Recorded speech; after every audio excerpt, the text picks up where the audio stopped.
Ayan, mga lods yung surahan. Papapakin ni Mrs. ang mga buto, pati yung ulo niya. Yan na lang tinira ko sa kanya. Kasi sa akin, puro laman ang kinuha ko. Tapos yung bito kanya, kinain ko. Ako Malinis mahilig din sa sipsipin. sa mga buto at saka yung ulo niya, mga buto na sinisip-sip. Yan. Sarap.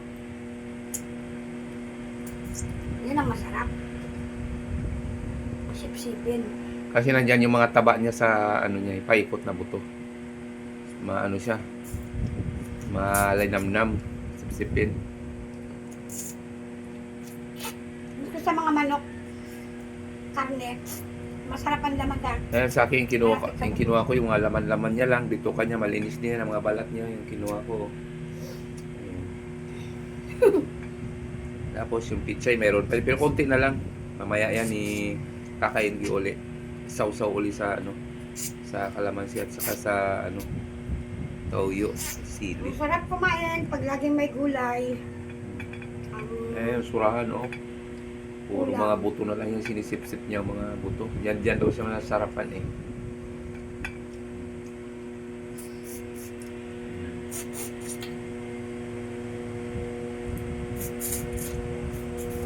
Nakakapanggigil eh.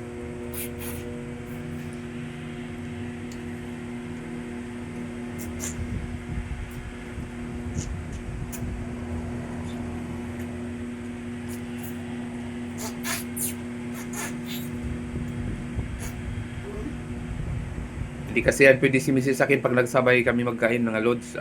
Ako naman mabilis kumain. Parang pag mabagal ang kain ko, parang sa pakiwari ko, hindi ako nabubusog. Kaya naman, mabilis ako kumain. Ako mabagal ako. Inabot ako ng siyam-siyam. Pero konti lang yung kanin ko. Mga ganyan. Ako pagkasarap.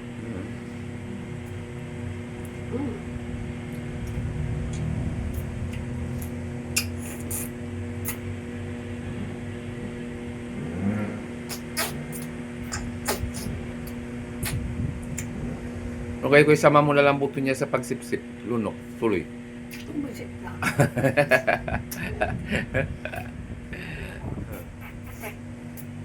Sarap yan. Para ko nakikipaghalikan sa isda. Sip-sip talaga siya. Yan, magandang parte. Yan ang ulo niya. Sipsipin mo ang ulo niya, yung mata. Yan ang masarap talaga. Yan ang ulo. Yan, oh. Yan, dito ang parte. Amoy, pagkasarap ba ng laman nito? Yung ulo niya, sipsipin mo lang. Yung ulo. Ano pa ganun? Yan, yan ang mata niya. Hindi ka marunong magsipsip sa mata niya. Ha? Sa mata? Oo. Pwede naman. Ganyan o. Ayan. Tatanggalin ko mo. Hindi mo lang tanggalin siya. Tatanggalin ko yung mata Sipsipin kasi mo na. nakikita ko baka magreklamo. Ay, sus. Ganyan. O, tapos saka mo ganyan eh. Wala Ay, yan. wala na. Sinipsip mo na patang mata niya. Ano ng mata? Ayoko yung pinakamata. Ay, sus. Yan lang sa mga ganyan. Ito na yung surahan na makipaghalikan. Pero ito talaga masarap. Ito oh, sa gilid ng ano niya, panga. Yan oh. Ang sarap talaga. Kapag kumain ka, kailangan magkamay ka para ma-enjoy yung pagkain. Mga ganito.